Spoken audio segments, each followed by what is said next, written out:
Hello everyone, आप सभी का स्वागत है आपके अपने प्यारे से यूट्यूब चैनल विद्याज अप्रोच में। आज के इस सेशन में मैं आपको कराने वाला हूँ वर्ष 2022 में हुए यूटेट फर्स्ट के मैथमेटिक्स के उन क्वेश्चनों का सॉल्यूशन जो कैलकुलेशन पर आधारित है। तो वीडियो शुरू करते हैं और वीडियो का सबसे पहला क्वेश्चन ले रहा हूँ। n के विषम पूर्णांक होने पर निम्नवत संख्याओं में कौन एक सम पूर्णांक है। n क्या है? विषम पूर्णांक है। आपको मैंने बताया था जो n अगर विषम पूर्णांक होगा तो n का मान क्या होगा? +-1, +-3, +-5, +-7, +-9, ऐसे आगे को चलते जाएगा ये। तो n का मान कोई एक इसमें से विषम पूर्णांक ले लेंगे।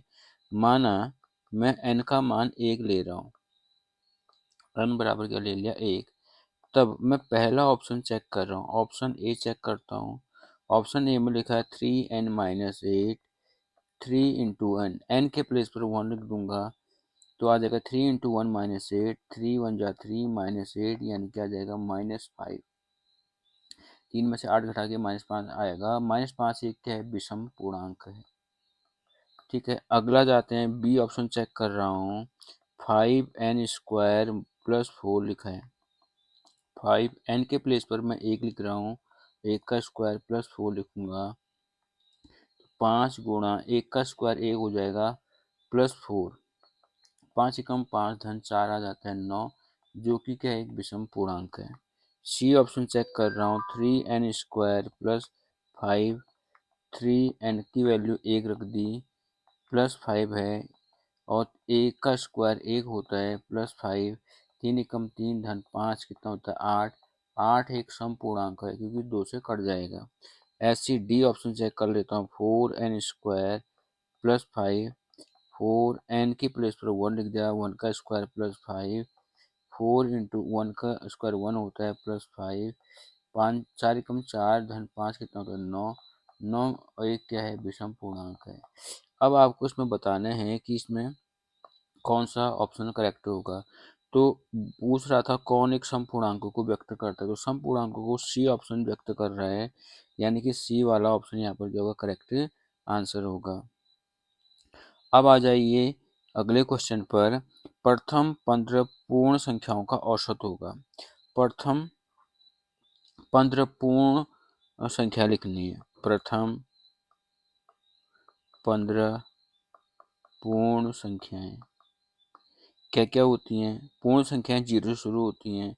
0, 1, 2, 3, 4, 5, 6, 7, 8, 9, 10, 11, 12, 13, 14। ये प्रथम 15 के हैं पूर्ण संख्याएं। और हर दो क्रमागत पूर्ण संख्याओं के बीच में अंतर कितने का है? 1 का है। तो ऐसे एक सीरीज के रूप में, तो इस ऐसी स्थिति में अगर हमको औसत निकालना होता है तो हम क्या करते हैं? सबसे लोअर नंबर लेते हैं 0, सबसे हाईएस्ट नंबर लेते हैं 14, उन दोनों को जोड़ के 2 से भाग कर देंगे। शॉर्ट ट्रिक है। तो 14/2 आ जाएगा कितना? 7।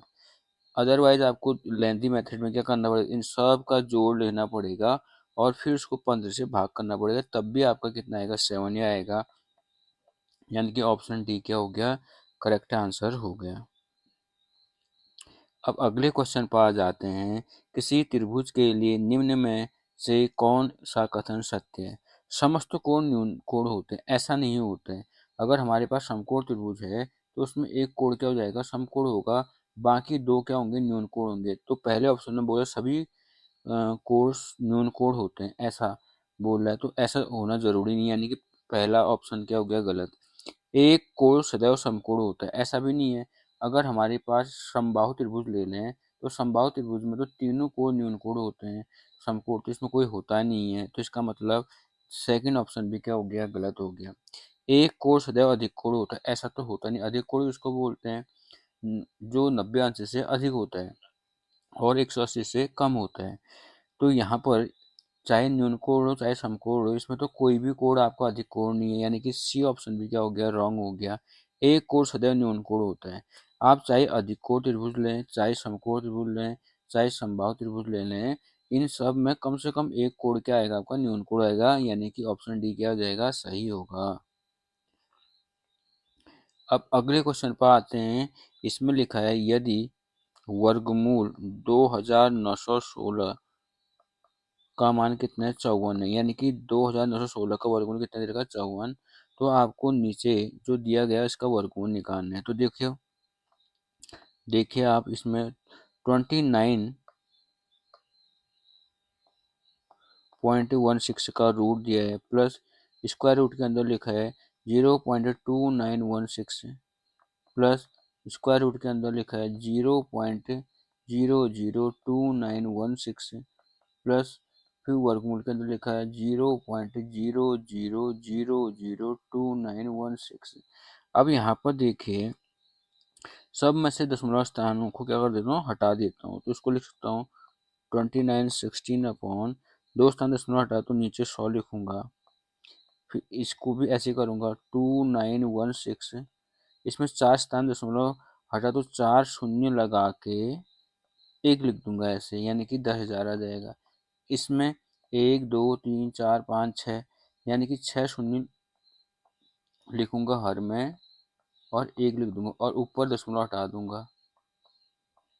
ऐसे ही इस वाले में देखो दशमलव हटा दिया 2916 हो जाएगा, और इसमें टोटल कितने हैं, 1 2 3 4 5 6 7 8, 8 स्थान दशमलव के बाद हैं, तो 8 शून्य लगा दूंगा ऐसे। ठीक है। अब ऊपर 2916 का वर्गमूल 14 दे रखा है, 100 का वर्गमूल 10 निकल जाते हैं ना। 2916 का वर्गमूल निकल गया 54, नीचे इसका वर्गमूल निकल जाएगा 100। 2916 का वर्गमूल दे रखा है 54, नीचे इसका वर्गमूल निकल जाएगा 1000। अगले वाले में 2916 का वर्गमूल निकल जाएगा 54, नीचे आ जाएगा 10,000। ठीक है, वर्गमूल निकाल दे सबका। अब इसको सॉल्व कर लीजिए आप, बहुत सरल सा है। तो सब में क्या कर सकते हो, भाग कर 54 में 10 का भाग दिया तो 5.4 आ गया। 54 में 100 का भाग दिया तो 0.54 आ गया। इसमें 54 में आप क्या करोगे, 1000 का भाग दोगे तो 0.054 निकलेगा। और 54 में 10,000 का भाग दोगे तो 4 स्थान दशमलव लग जाएंगे, यानी कि 0.0054। अब इन सब को क्या कर देंगे, ऐड कर देंगे। ये दशमलव के नीचे दशमलव उतारते रहेंगे और ऐड करते रहेंगे।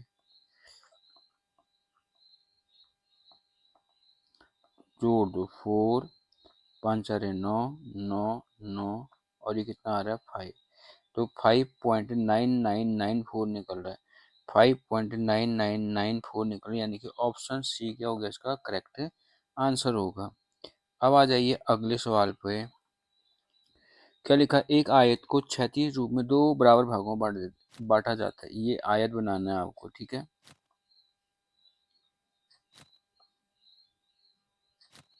ये आयत बना दिया मैंने। ठीक है, अब इस आयत का आपने क्षेत्रफल मान लिया, सपोज कर लो, कुछ भी मान सकते हैं। अगर इसका क्षेत्रफल मैंने 100 वर्ग इकाई मान रखा ना, वर्ग इकाई मान रखा, तो इसको 2 बराबर भागों में अगर मैं बांट दूं तो ऊपर वाले भाग का क्षेत्रफल कितना आएगा, 50, नीचे वाले का भी कितना आएगा, 50 वर्ग इकाई।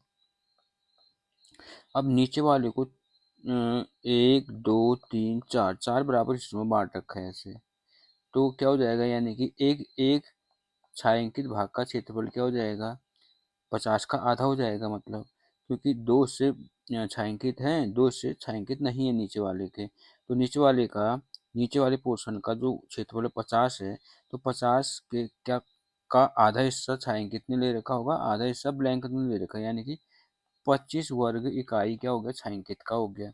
ऊपर क्या था, ऊपर वाले पोर्शन का टोटल क्षेत्रफल कितना, 50, इसको कितने हिस्सों में बांट दिया, इसको 3 हिस्सों में बांट रखा है ऐसे। तो 50 का 1/3 क्या हो गया, ये छायांकित हो गया, 1/3 यहाँ छायांकित हो रखा है, यानी कि 1/3 और 1/3 कितना होगा, 2/3 हो जाएगा।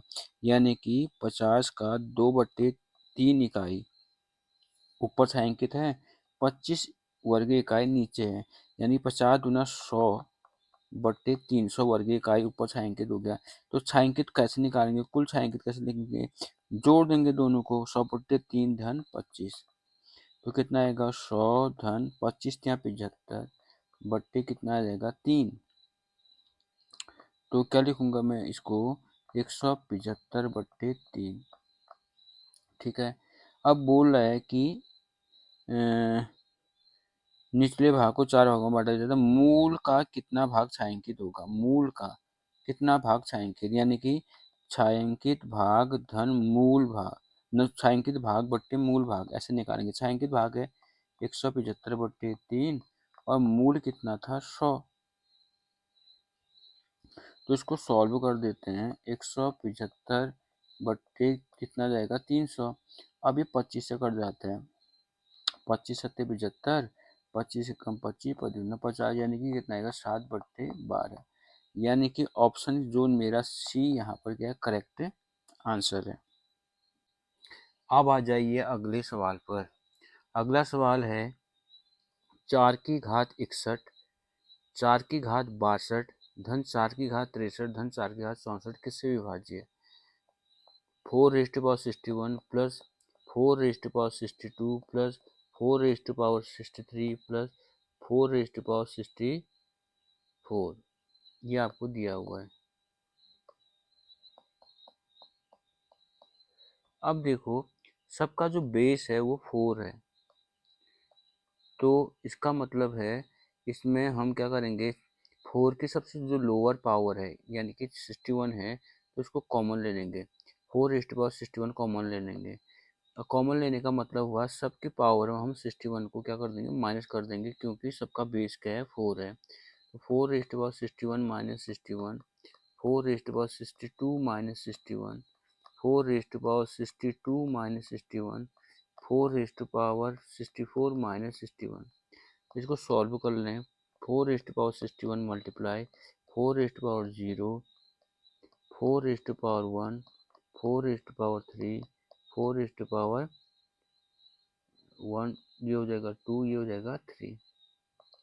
4 मल्टीप्लाई 4 की वैल्यू 1 होती है, 4 कितना होता है 4, 4 कितना होता है 16, 4 कितना होता है 64 इंटू ये आ जाएगा, सबको ऐड करके कितना आ रहा है 85।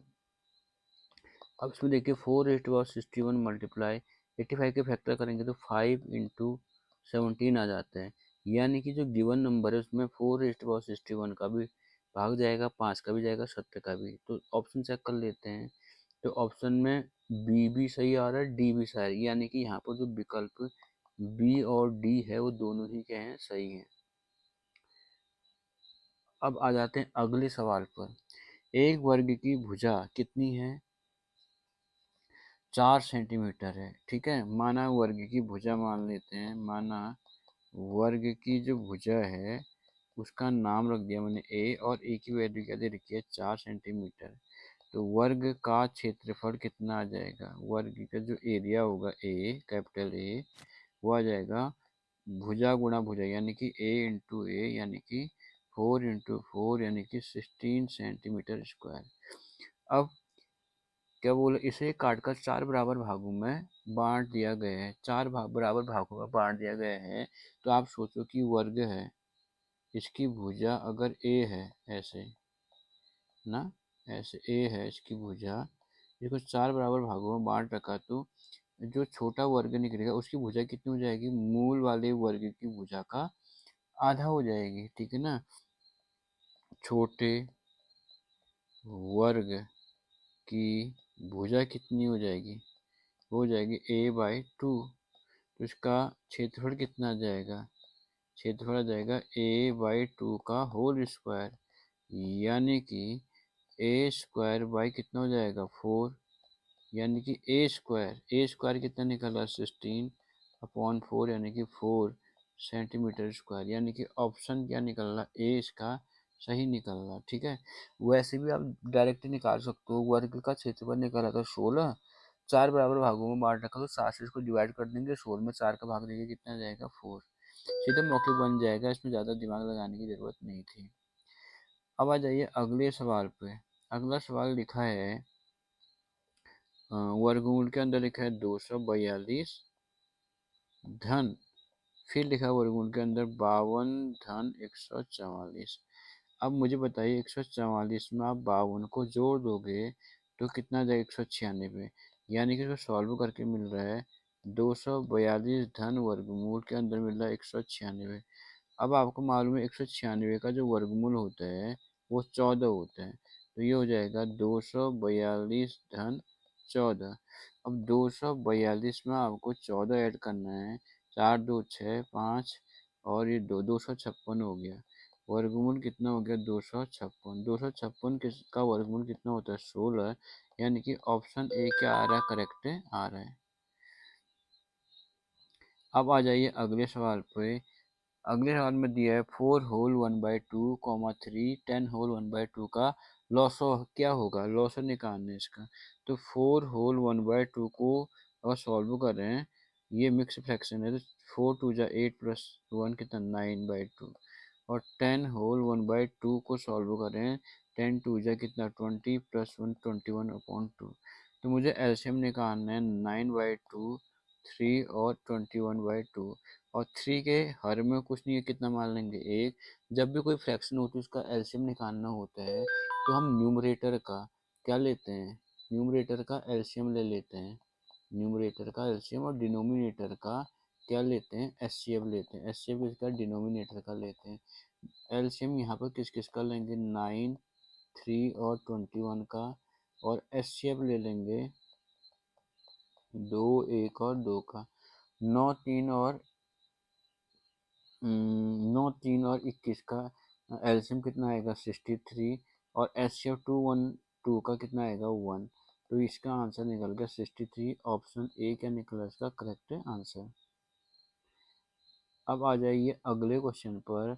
बालू और लोहे के 1 किलोग्राम मिश्रण में 20% लोहा है।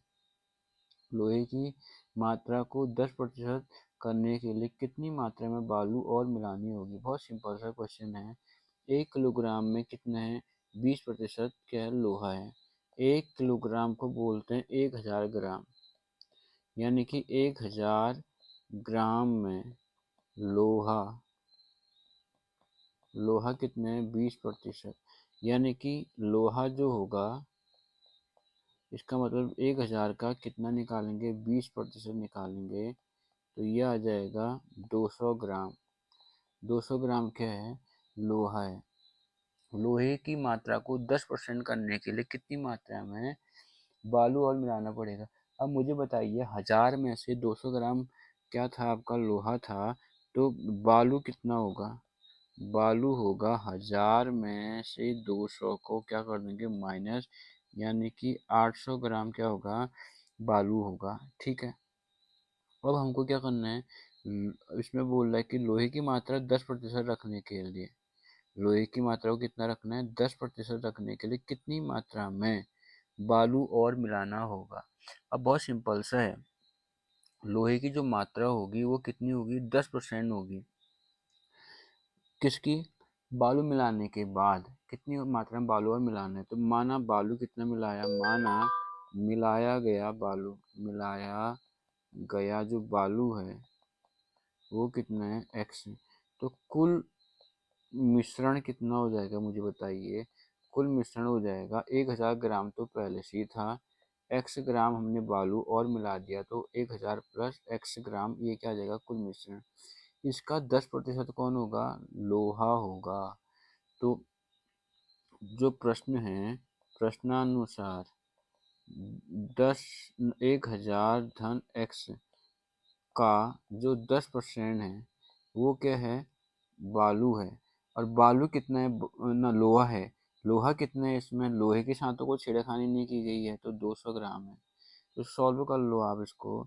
1000 धन x का 10% निकालना, गुणा 10/100 करेंगे, बराबर कितना जाएगा 200।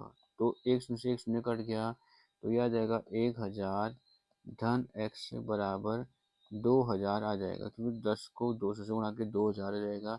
x बराबर आ जाएगा 2000 माइनस 1000, यानी कि 1000 ग्राम। यानी कि मिलाया गया जो बालू होगा वो कितना 1000 ग्राम। 1000 ग्राम को ही क्या बोलते हैं 1 किलोग्राम, यानी कि ऑप्शन ए क्या होगा इसका करेक्ट आंसर होगा। अब आ जाइए अगले क्वेश्चन पर। लिखा है 11 नतीजों का औसत 50 है। पहले 6 नतीजों का औसत 49 है, अंतिम 6 नतीजों का औसत 52 हो तो छठा नतीजा क्या होगा। अब आपके पास 11 नतीजे हैं, कौन से हैं मुझे मालूम नहीं, मैं खाली नतीजे कितने हैं उनको लिख रहा हूँ 11।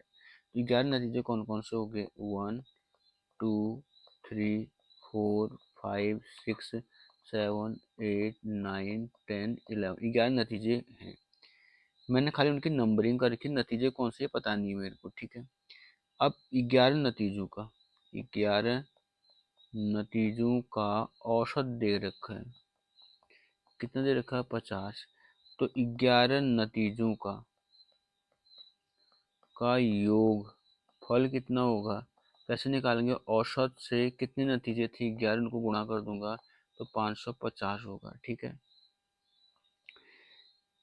अच्छा पहले 6 नतीजे देखो, पहले 6 नतीजे तो ये हुए, प्रथम 6 नतीजों का जो औसत है वो कितना दे रखा है 49। तो प्रथम 6 नतीजों का योग निकाल दो, योगफल। योगफल निकालना भी क्या होता है, तो औसत जितना होगा जितने नतीजों का है वो औसत उससे गुणा कर देंगे 6 से। तो 6 नम्मा 54, 5 हासिल बच गया, 6 चौको 24 और 5 29, यानी कि 294 आ गया। अब बोल रहा है कि अगले अंतिम छह नतीजे तो ये हुए, ठीक है ना। अंतिम 6 नतीजों का जो औसत है वो ये रखा 52। तो अंतिम 6 नतीजों का योग निकाल दो, योगफल। कैसे निकालेंगे बताया था, आप क्या करोगे औसत को गुणा कर दोगे जितने नतीजे थे 6, गुणा कर दो 6 दूना 12 6 पंचे 30 1 31 312। अगर मैं क्या करूं पहले के 6 नतीजे लूं और अंतिम के 6 ले लूं तो कुल कितने नतीजों का योग निकल जाएगा, 13 नतीजों का योग निकल जाएगा, 12 नतीजों का योग निकल जाएगा। क्यों 6 इसमें 2 बार काउंट हो रहा है, देखो 1 2 3 4 5 6 7 8 9 10 11 12। तो टोटल कितने नतीजों का औसत योगफल निकल जाएगा 294, और 312 को जोड़ूंगा तो 12 नतीजों का निकल जाएगा, और उसमें 6 दोबारा रिपीट हो रहा होगा। तो कैसे निकालेंगे, कुल 12 नतीजों का योग निकालना होगा ना। तो मैं क्या करूँगा 294 में 312 को जोड़ दूंगा, तो 4 2 6 हो जाएगा, 9 1 10 हो जाएगा, और 3 2 5 1 6 606 आ जाएगा, ठीक है। तो छठा नतीजा निकालना है, छठा नतीजा निकालना है। तो जो रिपीट हो रहा है वो छठा ही तो था। तो क्या करेंगे हम 12 नतीजों के योगफल में घटा दूंगा कितने को, 11 नतीजों के योगफल को। तो घटा दो, 6 में से 0 गया 6, 10 में से 5 गया 5, तो कौन सा होगा वो 56 होगा। तो इसका मतलब ये आंसर क्या निकल रहा, ए।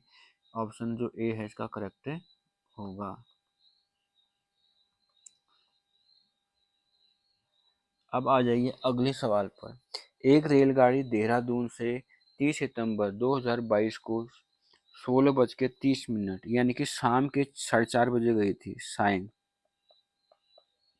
सायं 4:30 पर गई थी ना, इसी को 16:30 बोलते हैं। वह अपने गंतव्य पर 2 अक्टूबर 2022 को 8:45 में पहुंची थी, यानी कि यह प्रातः पहुंची थी 8:45 पर। ये कब की बात है, 2 अक्टूबर की बात है, ये 30 सितंबर की बात है, दोनों 2022 की हैं, ठीक है। बहुत सिंपल सा है, देखो यहाँ पर देखो 30 सितंबर का दिन, उसके बाद नेक्स्ट डे कौन सा आएगा 1 सितंबर, उसका नेक्स्ट डे कौन सा आएगा 2 अक्टूबर। तो 30 सितंबर से 1 अक्टूबर, 1 अक्टूबर सायं 4:30 कितने घंटे हो जाएंगे, इसको 24 घंटे हो जाएंगे, ठीक है। कितने घंटे हो जाएंगे 24 घंटे। अब क्या हो जाएगा 1 अक्टूबर से सुबह के 4:30 बजे, 2 अक्टूबर प्रातः 4:30 बजे अगर मैं देखूं तो 12 घंटे और हो जाएंगे, समय बाद होगी। फिर ये प्रातः 4:30 बजे की बात बोल रहा हूँ मैं। 4:30 बजे से क्या होगा, 8:45 बोल रखा है, तो 4:30 बजे से 8:30 बजे तक कितने घंटे हो जाएंगे। 2 अक्टूबर को ही प्रातः 8:30 बजे तक कितने घंटे हो जाएंगे, 4 घंटे। और 8:30 बजे से 8:45 तक कितने मिनट हो जाएंगे, 15 मिनट हो जाएंगे। ये 15 मिनट होंगे बाकी घंटे में। तो 24 और 12 कितना हो जाएगा, 36 और 4 40, यानी कि 40 घंटे 15 मिनट, 40 घंटे 15 मिनट होगा। तो यानी कि ऑप्शन नंबर डी क्या हो जाएगा, इसका करेक्ट आंसर होगा। 10 वस्तुओं का क्रय मूल्य 9 वस्तुओं के विक्रय मूल्य के बराबर है, तो लाभ प्रतिशत निकालना। बहुत सरल सा सवाल है। माना एक वस्तु का क्रय मूल्य मैं मान लेता हूँ, क्रय मूल्य मैंने मान लिया 1 रुपया। तो 10 वस्तुओं का क्रय मूल्य, 10 वस्तुओं का जो क्रय मूल्य होगा वो कितना होगा, 10 रुपया। और 9 वस्तुओं का क्रय मूल्य कितना होगा, 9 वस्तुओं का क्रय मूल्य कितना हो जाएगा, 9 रुपया। तो 9 वस्तुओं के लिए विक्रय मूल्य, 9 वस्तुओं का विक्रय मूल्य किसके बराबर है, 10 वस्तुओं के क्रय मूल्य के बराबर है, ऐसा बोला। तो 10 वस्तुओं का क्रय मूल्य कितना था, 10 रुपया। ठीक है, तो 9 वस्तुओं का विक्रय मूल्य हो जाएगा 10 रुपया, 9 वस्तुओं का क्रय मूल्य हो जाएगा 9 रुपया। तो मुझे लाभ या हानि प्रतिशत, लाभ प्रतिशत निकालना है। तो क्या करूंगा मैं, लाभ प्रतिशत निकालना, तो विक्रय मूल्य बराबर हो जाएगा क्रय मूल्य 1 प्लस लाभ प्रतिशत बट्टे 100 होता है। ठीक है, विक्रय मूल्य कितने हैं, 10, क्रय मूल्य 9, 1 प्लस लाभ प्रतिशत बट्टे 100। इसको तो ले जाएंगे तो 10/9 आ जाएगा, बराबर 1 प्लस लाभ प्रतिशत बट्टे 100। 1 को यहाँ ले जाता हूँ तो 10/9 ऋण 1 हो जाएगा, बराबर लाभ प्रतिशत बट्टे 100 लिखूंगा। इसको और आगे सॉल्व कर दो, 10 से कम 10 ऋण 9, 1/9 हो जाएगा, बराबर लाभ प्रतिशत बट्टे 100 हो जाएगा। इसको यहाँ गुणा कर देता हूँ तो हो जाएगा 100/9 बराबर लाभ प्रतिशत लिखूंगा। तो 9 का भाग 100 में देना है, 9 का भाग 100 में कितनी बार जाएगा, 9 एकम 9, 1 बज गया, 9 एकम 9, फिर 1 बज गया इतना। तो 11 से 1/9%, यानी कि ऑप्शन सी क्या होगा, इसका करेक्ट होगा। एक कोण का समपूरक कोण उसके कोटि पूरक कोण का 4 गुना है, तो वह कोण ज्ञात करें। माना एक कोण है एक्स, एक्स का संपूरक कोण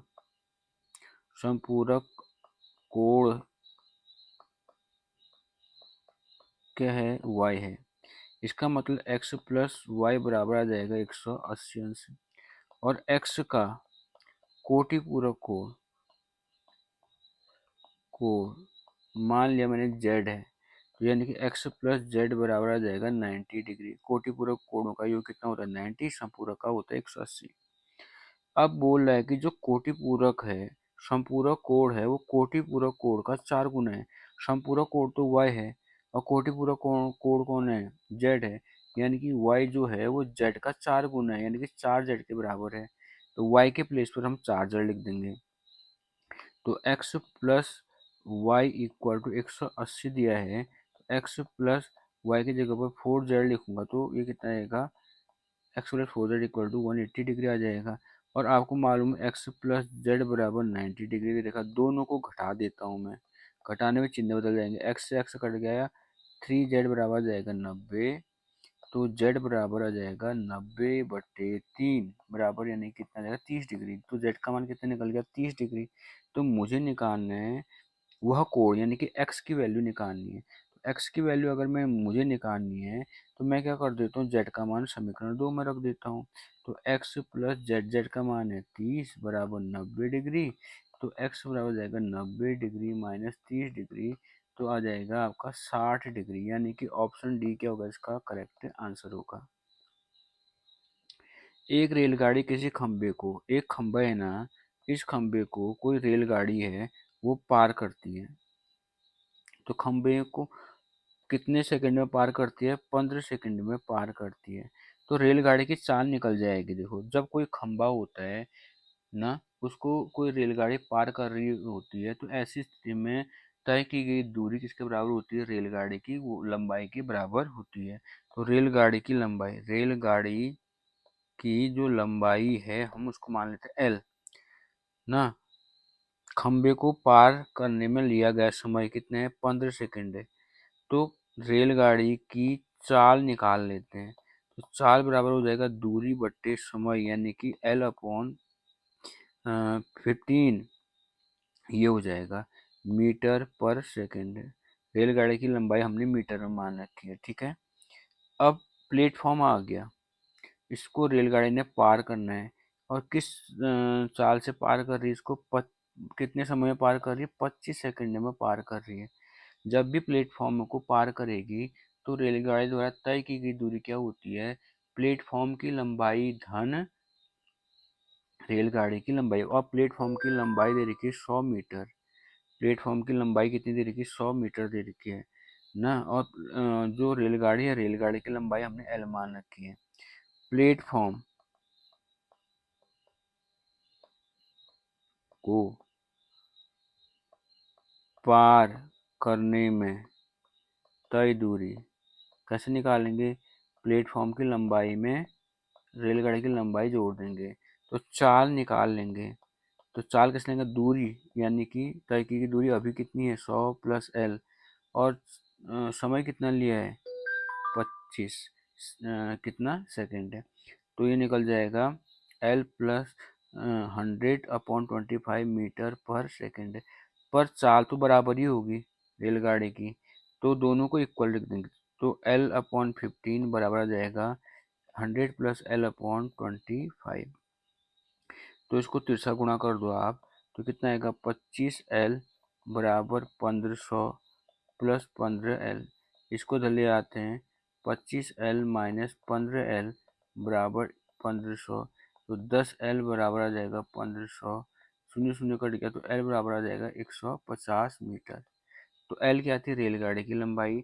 ऑप्शन डी क्या इसका करेक्ट आंसर रहेगा।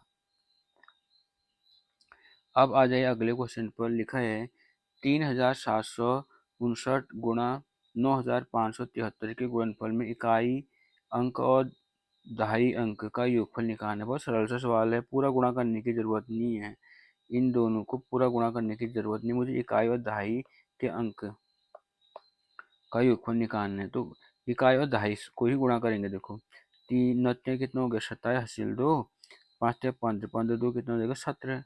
मुझे इकाई दहाई से मतलब है। जब इससे गुणा करेंगे 7 से, तो 7 के नीचे जगह छोड़ देंगे। अब आगे गुणा करेंगे, 7×9 63। मुझे आगे से कोई मतलब नहीं, हासिल कितना है उसको लेना देना नहीं है। 7 और ये कितना आएगा? 10। हासिल जो आएगा वो अगले में जुड़ जाएगा, तो यहाँ 0 ही आएगा। इकाई और दहाई के अंकों को जोड़ना होगा, तो 0 × 7 कितना हो जाएगा? 7। तो मेरा ऑप्शन ए क्या निकलेगा? इसका करेक्ट आंसर निकलेगा। यदि किसी आयत की लंबाई में 20% की कमी कर दी जाए तो उसकी चौड़ाई में कितने प्रतिशत की वृद्धि करने से क्षेत्रफल यथावत, मतलब यथावत का मतलब हुआ जितना पहले था उतना ही बना रहेगा। तो मान लेते हैं रेलगाड़ी की लंबाई ना, आयत की लंबाई, सॉरी, आयत की जो लंबाई है मैं मान लेता हूँ x, और चौड़ाई मान ली मैंने y। तो क्षेत्रफल कितना निकल जाएगा इसका? लंबाई गुणा चौड़ाई, यानी कि y, ठीक है ना। एक्स वाई वर्ग इकाई निकल जाएगा।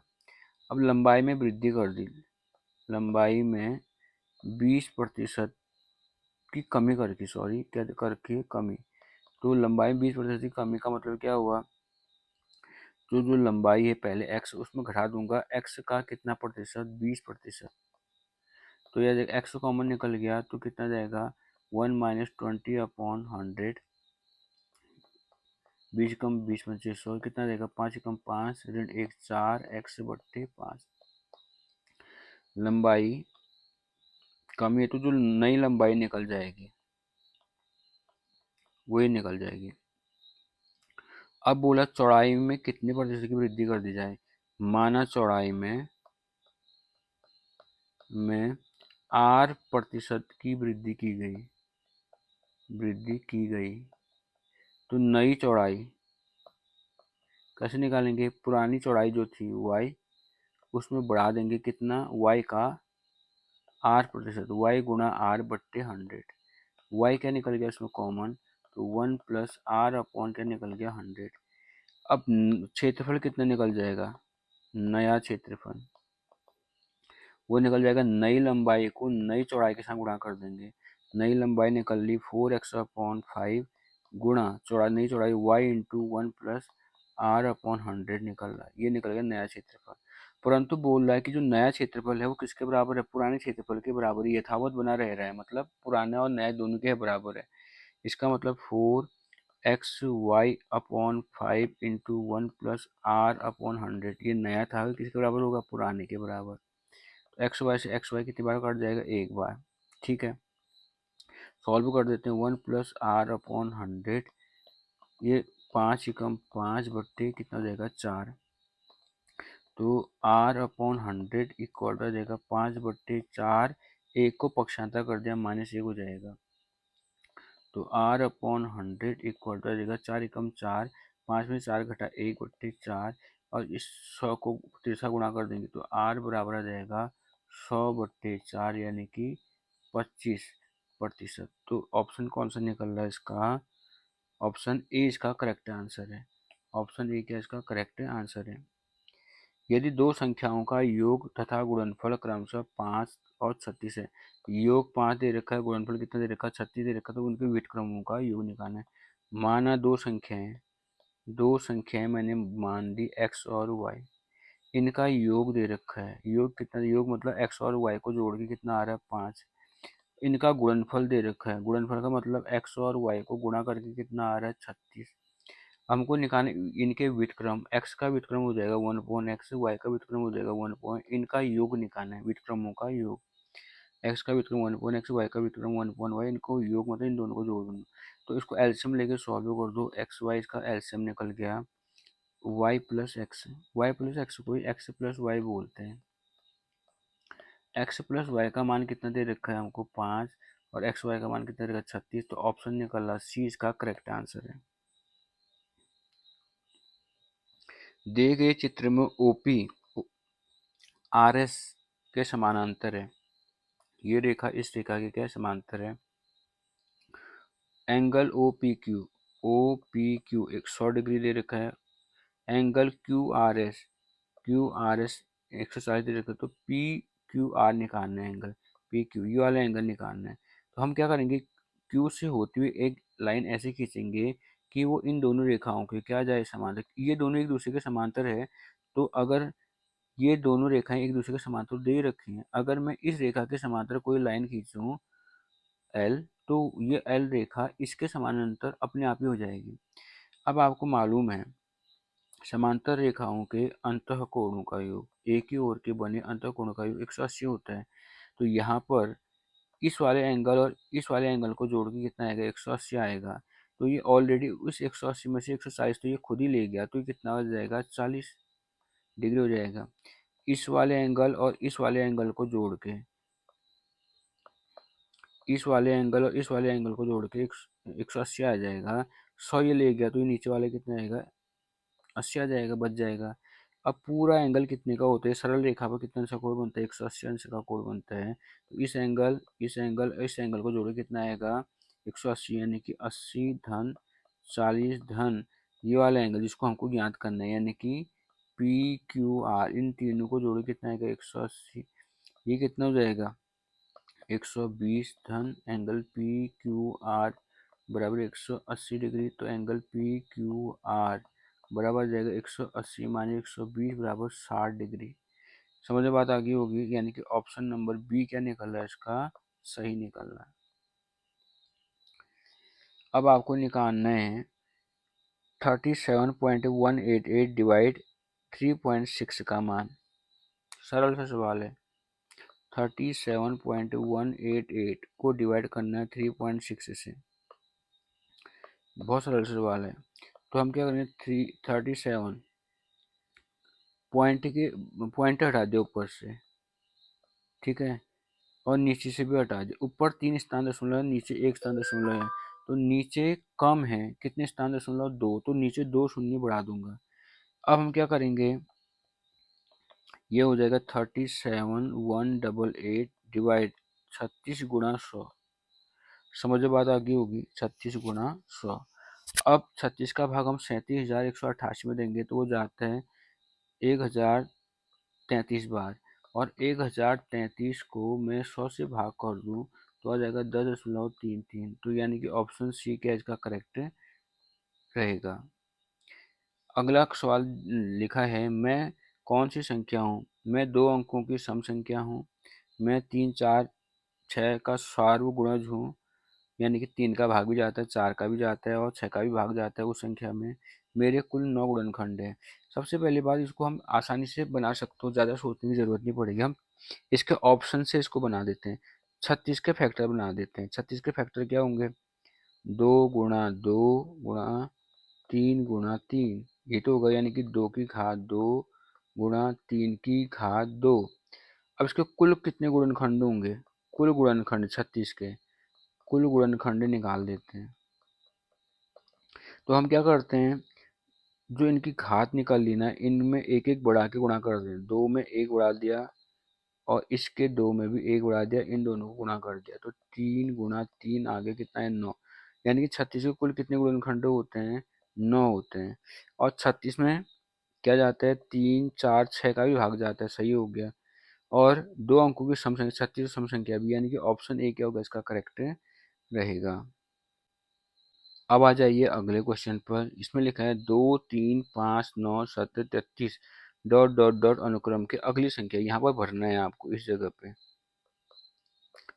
भरना। तो बनाते हैं 2, 3, 5, 9, 17, 33 डॉट डॉट डॉट।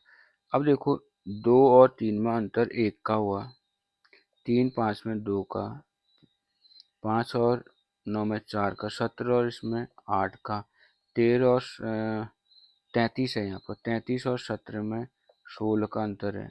अब देखो, इसका दुगना हो गया ये, इसका दुगना हो गया ये, इसका दुगना हो गया 8, इस 8 का दुगना हो गया 16, 16 का दुगना कितना हो जाएगा, 32। यानी कि 32 जोड़ेंगे इसमें तो कितना आएगा, 5 और 6। तो इसका करेक्ट आंसर कौन सा है, ए। अब इसको निकालना है, बहुत सरल सा सवाल है। 0.125 की होल पावर में कितने हैं, 2/3। अब इस पर ध्यान से देखिए, दशमलव के बाद 3 स्थान है, तो हम क्या करेंगे, इसको दशमलव हटा देते हैं। 125 बट्टे दशमलव 3 स्थान है तो 3 शून्य लगा के 1 लिख देंगे, ये हो गया। दशमलव हट गया, उसकी पावर में 2/3 लिखा है। तो हम सबसे पहले 2/3 में इसको ऐसे लिख सकते हैं, 125 बट्टे 1000 की घात 1/3, फिर उसका क्या कर देंगे, वर्ग। तो 125 का घनमूल लेना है, 1/3 है घात, तो घनमूल लेना है, तो 5 निकल जाता है। 1000 का कितना निकल जाता है, 10 ना, और उसके होल स्क्वायर है, 5 से 10 कट जाएगा कितनी बार, 2 बार, 5 एकम 5, 1/2 की घात 2 निकलना, 1 का वर्ग बट्टे 2 का वर्ग, 1 का वर्ग 1 हो गया, 2 का वर्ग 4 हो गया। 4 का भागा अगर आप 1 में देते हो तो कितना आता है, 0.25 आता है। तो इसका ऑप्शन बी क्या है, इसका करेक्ट आंसर रहेगा। आई होप आपको ये वीडियो पसंद आएगी। अगर वीडियो आपको पसंद आती है तो वीडियो को लाइक करना, शेयर करना और चैनल को सब्सक्राइब करना नहीं भूलेंगे। इसी तरह के सवालों को सीखने के लिए और कॉन्सेप्टों को सीखने के लिए बने रहे चैनल के साथ। धन्यवाद।